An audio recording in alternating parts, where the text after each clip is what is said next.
Hello student, welcome to my YouTube channel and this is Shubham. और हम लोग शुरू कर चुके थे 8th स्टैंडर्ड का साउंड चैप्टर, जिसका ये लेक्चर नंबर 2 होने वाला है और chapter number 15 8th standard Maharashtra board के लिए। इस सेशन के अंदर हम क्या देखने वाले, एक झलक ले लेते हैं उसकी। हमको पता है कि on the earth we can communicate very easily. अगर मैं कुछ बोलूंगा तो आप सबको सुनाई देगा, या मेरे पास आसपास में जो भी बैठे हैं उनको मेरी आवाज इजीली एक एक वर्ड क्लियरली सुनाई देगा। बट जब यही प्रॉब्लम, जब यही सिचुएशन अगर मून पे हो और दो इंसान, दो एस्ट्रोनॉट मून पे एक दूसरे से बात कर रहे हो, भले ही एक दूसरे से बड़े करीब में बैठे हो, आसपास बैठे हो, they can't hear each other. तो ये सारे डिस्कशन, ये सारी चीजें हम इस सेशन के अंदर डिस्कस करने वाले हैं। तो सबसे पहला हम सिचुएशन देखने वाले हैं, sense of hearing a sound.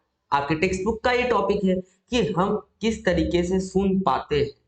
Let's take, इस पूरे कॉन्सेप्ट को अच्छे से समझते हैं। पहले हम एक सोर्स लेते हैं जो साउंड को प्रोड्यूस कर रहा है। साउंड को प्रोड्यूस करने वाला सोर्स मतलब क्या, जैसा कि आपका माइक हो गया, जैसे सॉरी माइक में स्पीकर हो गया, जैसे आपका मोबाइल फोन हो गया। तो यहाँ पे ये साउंड को प्रोड्यूस करने वाला सोर्स है, और इसमें से जब भी साउंड निकलेगा तो यू कैन से दैट एक तरह का साउंड वेव जनरेट होगा। और वो साउंड वेव आपके कानों तक पहुंचेगा, और आपके कान के अंदर का, you can say that see that, कि आपके कान के अंदर का जो ईयर ड्रम है वो वाइब्रेट करने लगेगा। द ईयर ड्रम वाइब्रेट्स किया, ईयर ड्रम वाइब्रेट किया। क्या आपको पता चल गया उस इंसान ने क्या बोला? अब तक नहीं पता चला है। कान तक आवाज पहुंची है, ईयर ड्रम वाइब्रेट किया, उसके आगे की प्रोसेस क्या होगी? ये वाइब्रेशन आपके ब्रेन तक पहुंचेगा। According to specific signal reach the brain.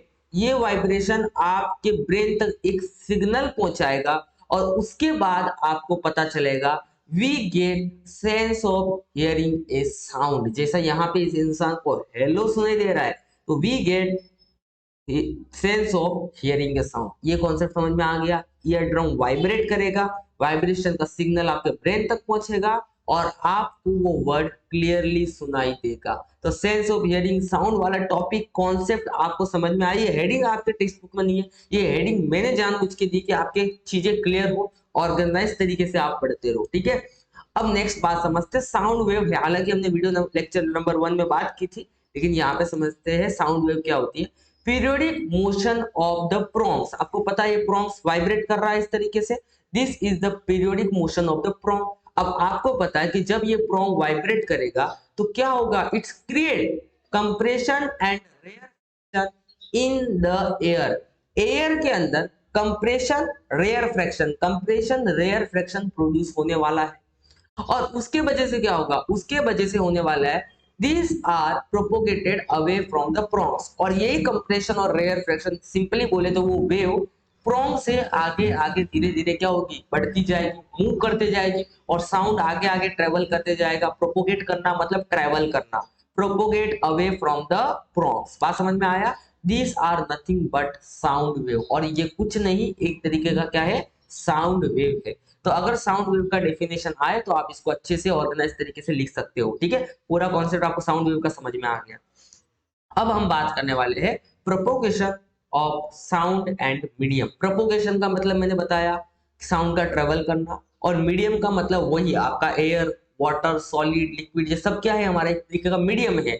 Medium मतलब माध्यम जिसमें से साउंड ट्रेवल करता है। जैसा आप घर से स्कूल रिक्शा में जा रहे हो तो रिक्शा क्या हो गया? मीडियम हो गया घर से स्कूल जाने का। बस में जा रहे हो तो बस हो गया आपका मीडियम। उसी तरीके से तो अगर ये आप एक कंटेनर देख पा रहे हो, और कंटेनर के अंदर कुछ एयर मॉलिक्यूल क्या कर रहे हैं? वाइब्रेट कर रहे हैं, you can say that move कर रहे हैं इधर से उधर। यहाँ तक समझे आपको? तो अब ये कंटेनर क्या समझते हैं? ये एक तरीके का बेल जा रहा है। बेल मतलब जो बजती है घंटी घर की, उसके अंदर देखो बेल लगा के रखी है हमने, ठीक है। और ये हमारी अंदर इलेक्ट्रिक बेल है, जब भी मैं बटन दबाऊंगा तो बजेगी डन डन डन डन डन डन। आ गया समझ में? और ये नीचे हमने लगा के रखा है वैक्यूम पंप से एक पाइप, मतलब ये जो पाइप कनेक्टेड है वो वैक्यूम पंप से। क्यों कनेक्ट किया है? क्योंकि हम कंटेनर के अंदर की एयर को बाहर खींच के निकाल सके, इसके लिए हमने वैक्यूम पंप से एक पाइप ज्वाइन कर दिया। अब इस कॉन्सेप्ट को समझते हैं, और इससे हमें समझ में आएगा कि साउंड का प्रोपोगेशन कैसे होता है, साउंड मूव कैसे करता है।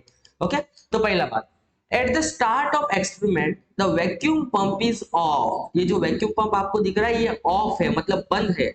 बंद है मतलब अंदर की एयर अभी तक अंदर ही है। The bell jar contain air, उसके अंदर एयर रहेगा। आगे बात करते हैं।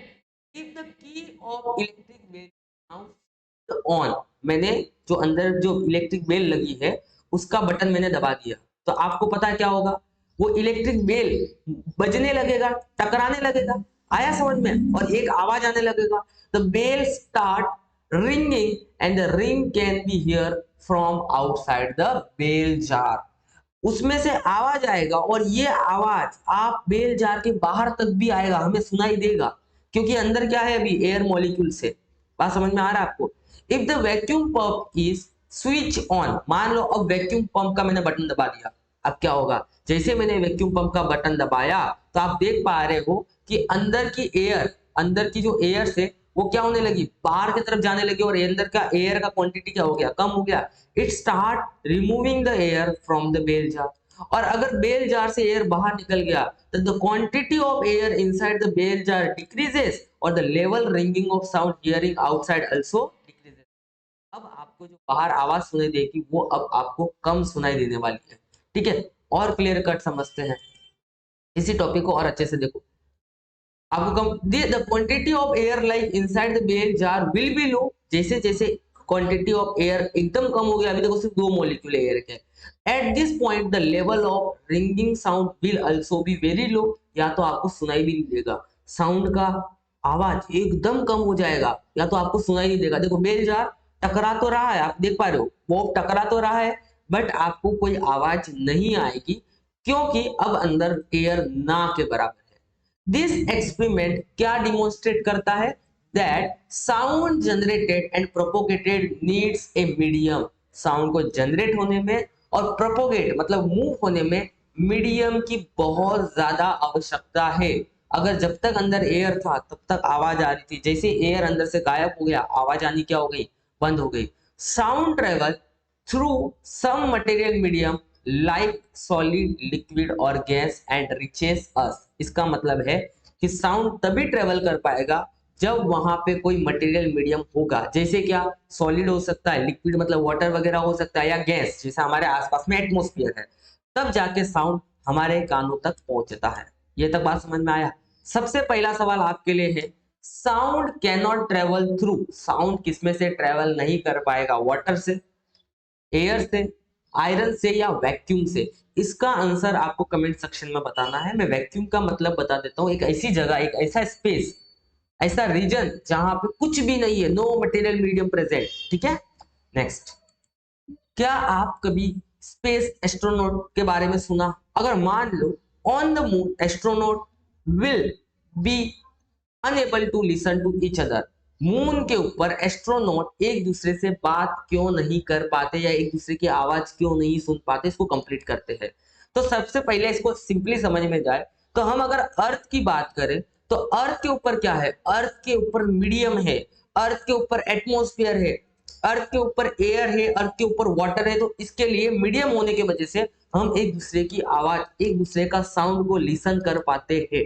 But on the moon, on the moon does not have atmosphere, सबसे पहला बात नहीं सुनने के पीछे का रीजन है, मून के ऊपर कोई भी एटमॉस्फेयर नहीं है, there is no air on the moon. यहां तक समझा? दूसरा point, since there is no medium, वहां पे कोई भी मीडियम नहीं है, which is necessary for generation and propagation of sound. जैसा हमने बताया कि मून पे देयर इज नो मीडियम, मतलब ना वहां पे एयर है नहीं वहां पे वाटर है, तो वहां पे जो साउंड है जनरेट भी नहीं हो पाएगा और प्रोपोगेट भी नहीं हो पाएगा, necessary for generate and propagation of the sound. समझ में आ गया? नेक्स्ट, तो उसी तरीके से अगर साउंड जनरेट भी कर रहे हो तो जो साउंड वेव है वो आगे बढ़ ही नहीं पाएगी, क्योंकि वहां पे मीडियम क्या है, अपसेंट है। नेक्स्ट, अगर यहाँ पे astronaut, between the astronaut direct sound propagation between them is not possible, अगर एस्ट्रोनॉट एक दूसरे के आमने सामने भी बैठे हैं तो भी डायरेक्ट साउंड का प्रोपोगेशन तो वहां पे पॉसिबल ही नहीं होगा, क्योंकि मैंने बता दिया देयर इज नो मीडियम। तो डायरेक्ट साउंड, अगर ये एस्ट्रोनॉट गिटार भी बजा दे बेचारा हमारा दूसरा एस्ट्रोनॉट नहीं सुन पाएगा। तो ये तो बात हो गई कि भैया डायरेक्ट साउंड नहीं पहुंच पा रहा, तो कोई इनडायरेक्ट तरीका है? यस, इनडायरेक्ट तरीका है हमारे पास। The wave use in the cell form do not need any medium for propagation, हमें पता है मोबाइल के अंदर जो वेव यूज करते हैं हम लोग बात करने के लिए, उसको ट्रेवल करने के लिए कोई मीडियम की जरूरत नहीं है, बराबर ना। हमारा साउंड एक दूसरे से पहुंचने के लिए मीडियम की जरूरत है, बट मोबाइल के वेव को तो मीडियम की जरूरत नहीं है। तो दोनों भैया क्या इस्तेमाल करेंगे, मोबाइल फोन इस्तेमाल करेंगे और एक दूसरे से बात करेंगे सेल फोन के थ्रू। समझ में आ गया आपको? तो यहाँ पे हम बोलेंगे एक और बात ध्यान रखना है, जो सेल फोन या जो मोबाइल फोन जो वेव क्रिएट करता है, उस वेव को बोलते हैं हम लोग इलेक्ट्रोमैग्नेटिक वेव। और ये इलेक्ट्रोमैग्नेटिक वेव इस तरीके की वेव होती है जिसको प्रोपोगेट करने के लिए या आगे बढ़ने के लिए मीडियम की जरूरत ही नहीं होती है, वो ऐसे ही ट्रेवल कर पाती है। समझ में आया? सवाल है आपके लिए, electromagnetic wave required medium for propagation. अभी मैंने बताया इलेक्ट्रोमैग्नेटिक वेव को आगे बढ़ने के लिए मीडियम की जरूरत पड़ती है क्या? ट्रू या फॉल्स? इसका आंसर कमेंट सेक्शन में बताना है। 2 क्वेश्चन मैंने इस वीडियो में पूछे आपसे, ठीक है। अगर ये वीडियो सेक्शन आपको अच्छा लगे तो प्लीज प्लीज प्लीज सब्सक्राइब करो, अपने दोस्तों के साथ शेयर करो और प्यारे प्यारे कमेंट करते रहो। कोई भी डाउट है तो आप मुझे पूछ सकते हो। डिस्क्रिप्शन के अंदर मैंने बहुत सारे क्वेश्चंस पेपर सॉल्व करके दिए हैं यूनिट टेस्ट के लिए, तो प्लीज जाके उसको प्रिपेयर करना, अपने यूनिट टेस्ट में आग लगा देना। Thank you so much for watching, keep sharing.